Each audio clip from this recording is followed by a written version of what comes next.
Hello everyone. We have a 62-year-old man complaining of anorexia, fatigue, and weight loss. Over the last 6 months, there's significant weight loss.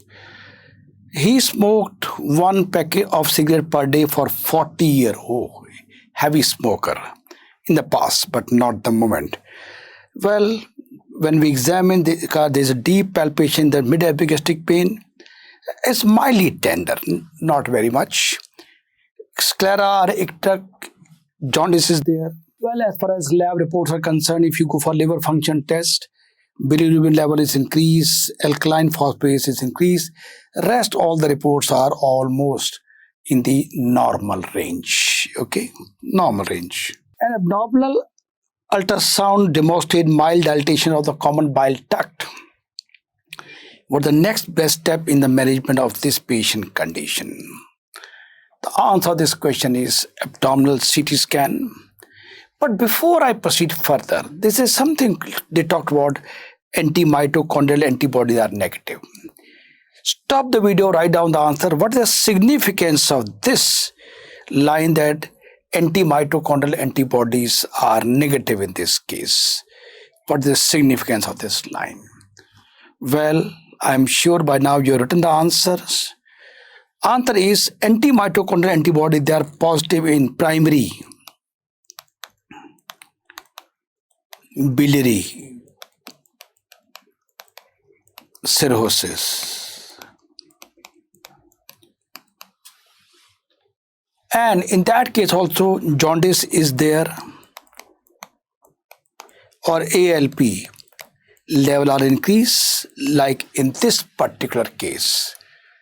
Okay, but anti-mitochondrial antibody, as they are absent, so this rules out that primary biliary cirrhosis. Well, the right answer of this question is abdominal CT scan as per NICE guideline. This is the next best investigation. Patient has pancreatic cancer. Pancreatic cancer is the leading cause of cancer-related death. It typically presents late and has a poor prognosis even in those with potentially resectable mass. 5-year survival rate is only 10 to 30% depending on the nodal status. So that means not a good prognostic feature. More in men and in blacks. Disease are most often after the age of 45 years. Major risk factors include chronic pancreatitis, smoking, like in our patient. Patients smoke heavily for 40 years. Diabetes, and in many cases, this can be heredity predisposition also. Now, what is the presentation? Dull ache, dull upper abdominal pain that relate to back weight loss. In our case, there's significant weight loss is there. In our case, jaundice is there.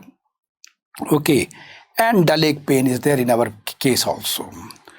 Those tumors located in the pancreatic body or tail are most likely to present with pain and weight loss. Those tumors located in the pancreatic head are most likely to present with steatorrhea, weight loss, and jaundice. There's a huge weight loss in last 6 months and bilirubin is raised. Now I have a question for you. Now, those who are, what he says, those who are presenting at the head of pancreas, they are more likely to have jaundice and they're more likely to have steatorrhea. What is the basic concept about this? Stop the video, write down the answer, draw a diagram by which you can explain this, what is written in your screen. Well, for that you got to know the normal anatomy. This is the second part of duodenum. This is the common bile duct. And this is the pancreatic duct. They open in the ampulla of Vater.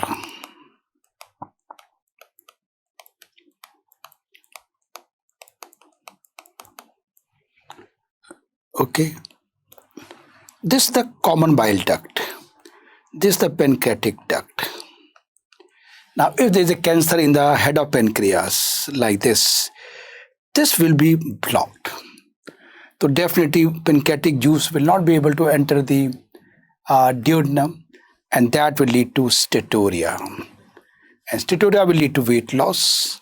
And due to same reason, this duct is, even common bile duct is also getting blocked, and that lead to raise jaundice, and is a type of obstructive jaundice.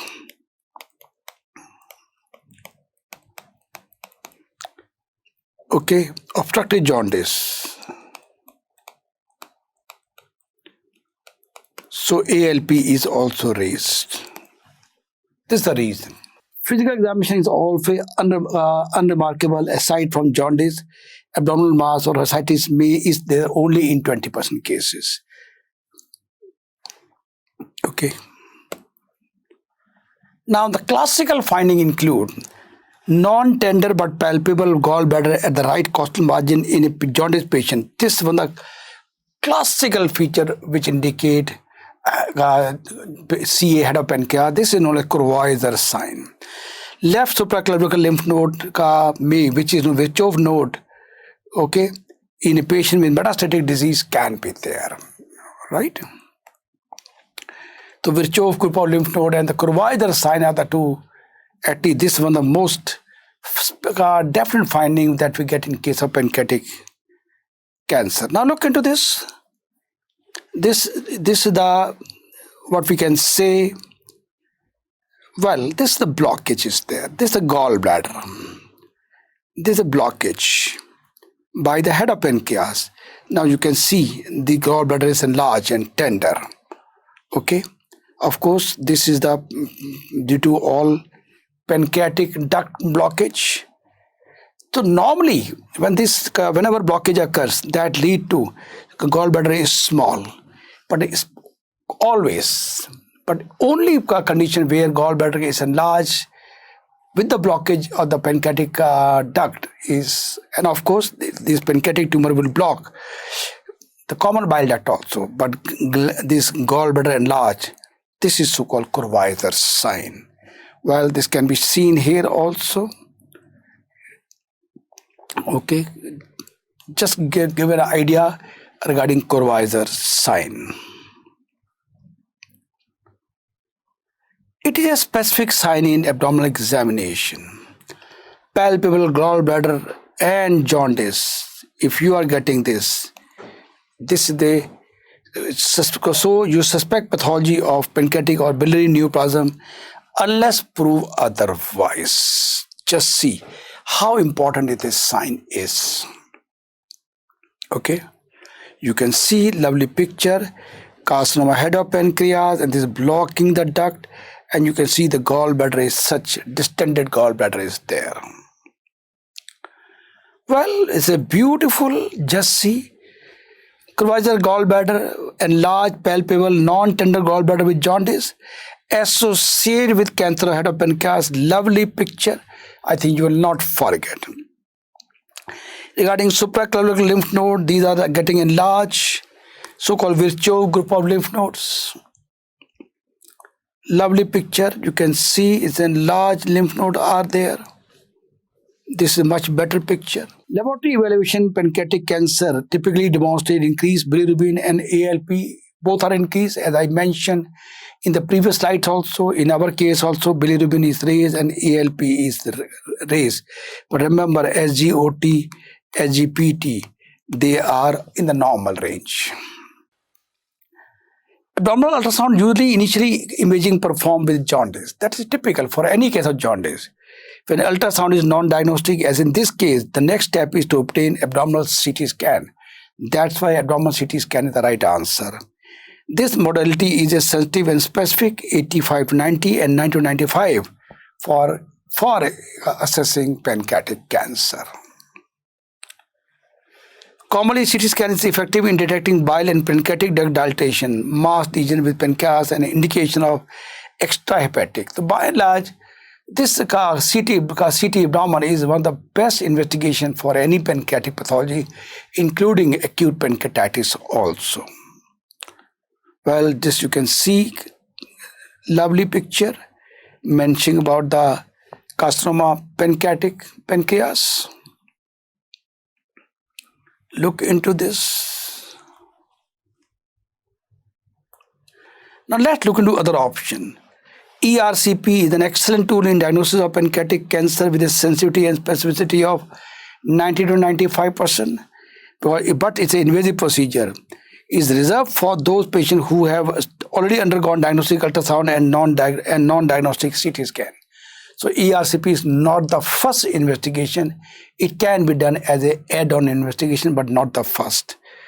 So this is how we do ERCP. The endoscopy is done. Then we put a dye. Dye goes to common bile duct, or dye is injected in the pancreatic duct also. This is how ERCP is done. Let's look into option C, percutaneous transhepatic cholangiogram.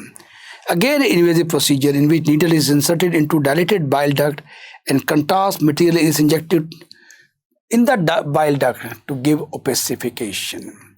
Okay, so here we are putting a dye in the bile duct, and in the previous one we were injecting the dye from the ampulla of Vater. Well, you can see dye has been put, and you can see this PTC. Lovely. Okay, again same thing, they are putting a dye in the duct, and the dye will go, and you can see the anatomy of the bile duct. PTC is used in evaluation of patients with those previously identified biliary tract dilatation but not a candidate for ERCP. PTC also allows for certain therapeutic intervention, drainage of infected bile in patients with cholangitis, extraction of stone in the bile tract, dilatation of benign biliary strictures, stent placement across the malignant structure. There are the other uses of PTC. Serum amyloid lipase are for suspected pancreatitis, acute pancreatitis to be more precise. They are not helpful in diagnosing pancreatic cancer. Serum CA19-9, this is the most commonly tumor marker for pancreatic cancer is CA19-9. Sensitivity specificity 80 to 90%. This can be elevated in patients with jaundice but no pancreatic cancer. This reduces its utility as a screening tool. Post-operative monitoring of pancreatic cancer with CA19-9 may be helpful in evaluating for tumor to respond to chemotherapy. Golden line to remember, abdominal CT scan is the very sensitive and specific tool used in the diagnosis of pancreatic cancer. And one more thing, Kurwaiser law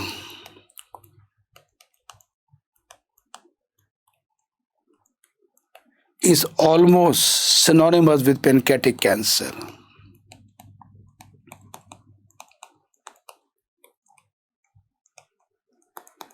Golden line to remember. Okay. Thank you very much.